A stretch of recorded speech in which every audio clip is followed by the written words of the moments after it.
हनुमान भक्तीचा उत्सव धारणी तालुक्यातील प्रत्येक गावात उत्साहात साजरा झाला। मंदिरांमध्ये आरत्या, महाप्रसाद आणि भक्तांच्या गर्दीने वातावरण भारून गेले होते।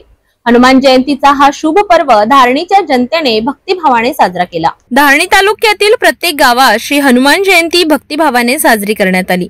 धारणी शहरातील राम मंदिर, ट्रेझरी हनुमान मंदिर तसेच हरिहरनगर येथील सुप्रसिद्ध हनुमान मंदिरात भक्तांची प्रचंड गर्दी पाहायला मिळाली। सकाळपासूनच मंदिरांमध्ये अभिषेक, पूजन, आरती आणि महाप्रसादाचे आयोजन करण्यात आले। शेकडो भाविकांनी महाप्रसादाचा लाभ घेतला। जय हनुमानाच्या जयघोषात वातावरण भक्तिमय झाले। धारणी शहराबरोबरच तालुक्यातील ग्रामीण भागातील गावांमध्येही हनुमान जयंती भक्तिभावाने साजरी करण्यात आली। बालगोपाळांपासून वृद्धांपर्यंत सर्वांनी या धार्मिक सोहळ्यात सहभाग घेतला।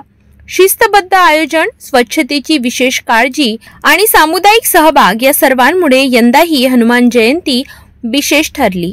धारणी तालुक्यातील हनुमान जयंतीचा उत्सव म्हणजे भक्ती, एकता आणि परंपरेचा संगम। शहरापासून ते गावापर्यंत प्रत्येक ठिकाणी हनुमंताच्या चरणी नतमस्तक होत जनतेने आपली श्रद्धा व्यक्त केली। पुढील अपडेटसाठी पाहत रहा सिटी न्यूज।